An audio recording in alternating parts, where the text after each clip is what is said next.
कृषिकाः कर्मवीराः। इस पाठ में हमारे अन्नदाता किसानों की कर्मठता और उनके संघर्षमय जीवन के विषय में बताया गया है। सर्दी गर्मी के कष्टों को सहन करते हुए वे हम सबके लिए अन्न का उत्पादन करते हैं। अत्यधिक परिश्रम करने के उपरांत भी उन्हें निर्धनता का जीवन व्यतीत करना पड़ता है। इस पाठ में बताया गया है कि कृषक लोग ही सच्चे कर्मवीर हैं। सर्दी हो या गर्मी, कृषक कठोर परिश्रम करते हैं।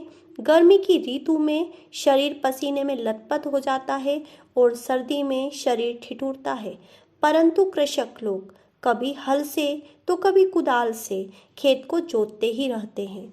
कृषक लोगों का जीवन अत्यंत कष्टमय होता है।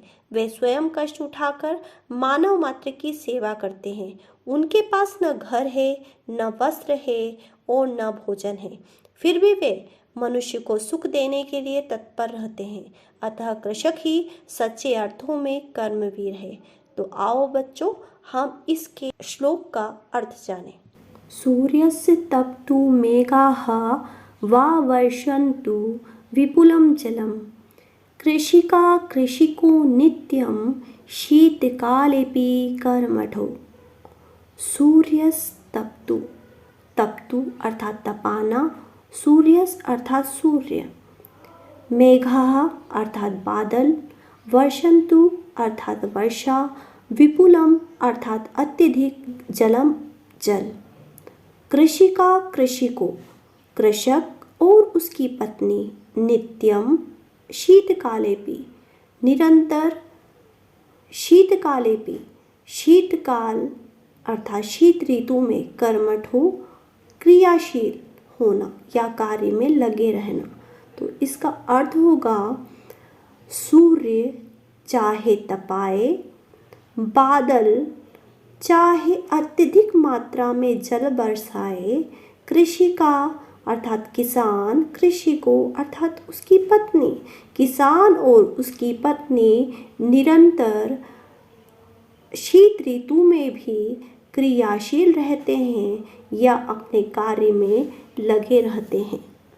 ग्रीष्मे शरीरं सस्वेदं शीते कंपमयं सदा, हलेन च कुदालेन तौतु क्षेत्राणि कर्षतः।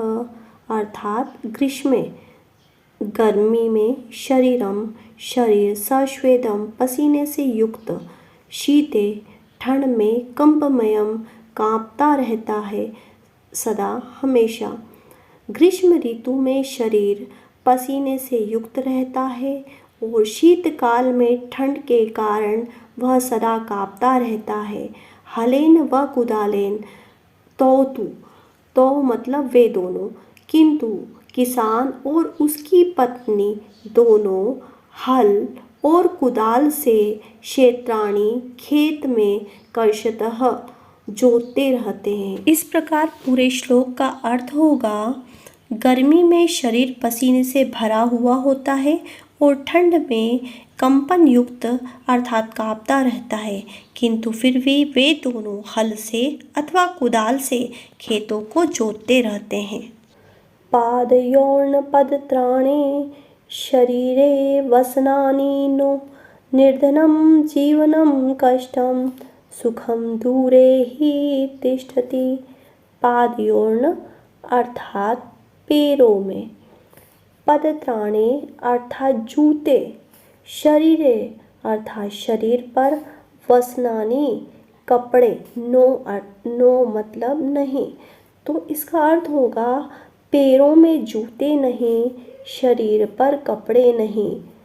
निर्धनम जीवनम अर्थात निर्धनों या गरीबों का जीवन, कष्टम कष्ट से भरा होता है, सुखम दूरे ही तिष्ठति और जो सुख होता है वह उनसे दूर ही, तिष्ठति निवास करता है या स्थित होता है।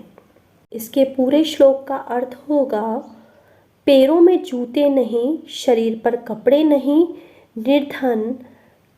निर्धनों का कष्टमय जीवन है, सुख सदा उनसे दूर ही रहता है। गृहं जीर्णं न वर्षासु वृष्टिं वारयितुं क्षमं तथापि कर्मविरत्वं कृषिकाणां न नश्यति। गृहम अर्थात घर, जीर्णम अर्थात टूटा फूटा या पुराना, वर्षासु अर्थात वर्षा के समय, वृष्टिम अर्थात बारिश, वारितम का अर्थ होता है रोकने या दूर करने में, क्षमम अर्थात समर्थ नहीं है। तो इस लाइन का अर्थ होगा उनका घर टूटा फूटा या पुराना है, वर्षा के समय बारिश का पानी अंदर आने से वह उस पानी को रोकने में असमर्थ है। तथापि कर्मविरत्वम कृषिकाणां न नश्यति। तथापि अर्थात तो भी, कर्मविरत्वम किसानों की, कृषिकाणां खेत के प्रति या कृषि के प्रति, निष्ठा न नश्यति नष्ट नहीं होती है। इसका पूर्ण अर्थ होगा घर टूटा फूटा और पुराना है, वर्षा के समय बारिश को रोकने में वह असमर्थ है, तो भी किसानों की कर्मनिष्ठा अर्थात कृषि के प्रति कर्म करने की जो निष्ठा है वह कम नहीं होती है और वे लगातार कृषि के कार्य में लगे रहते हैं। तयोः श्रमेण क्षेत्राणि सस्यपूर्णानि सर्वदा धरित्री सरसा जाता या शुष्का कंटकावृता। तयोः उन दोनों अर्थात किसान और उसकी पत्नी, श्रमेण क्षेत्राणि खेत में अपने परिश्रम से, सस्यपूर्णानि सर्वदा, सर्वदा अर्थात सदा फसलों से भर जाते हैं। किसान और उसकी पत्नी के परिश्रम से खेत सदा फसलों से भर जाते हैं। धरित्री सरसा जाता या शुष्का कंटकावृता। धरित्री अर्थात धरती, सरसा अर्थात हरी भरी हो जाती है, या शुष्का कंटकावृता जो कांटों से परिपूर्ण और सूखी थी। तो इसका अर्थ होगा धरती जो कांटों से परिपूर्ण और सूखी थी, अब वह उन दोनों के परिश्रम से हरी भरी हो जाती है। शाकम् अन्नं फलं दुग्धं दत्त्वा सर्वेभ्य एव तौ क्षुधा तृषाकुलौ नित्यं विचित्रौ जनपालकौ। अर्थात शाकम अन्नम सब्जी और अन्न, फलम फल, दुग्धम दूध, दत्वा देते हैं, सर्वेभ्य सभी को, एव ही तौ वे दोनों अर्थात किसान और उसकी पत्नी, सर्वेभ्य सभी को सब्जी, अन्न, फल, दूध आदि देते हैं, किंतु क्षुधा तृषाकुलौ नित्यं विचित्रौ जनपालको। क्षुधा तृषाकुलौ भूख प्यास से बेचैन, नित्यम प्रतिदिन, विचित्रो वे दोनों विचित्र या अनोखे, जनपालको जनपालक है। तो इसका पूरा अर्थ होगा वे दोनों विचित्र जनपालक है, स्वयं तो भूख प्यास से व्याकुल रहते हैं, किंतु दूसरों को सब्जी, अन्न, फल, फूल, दूध आदि देते हैं।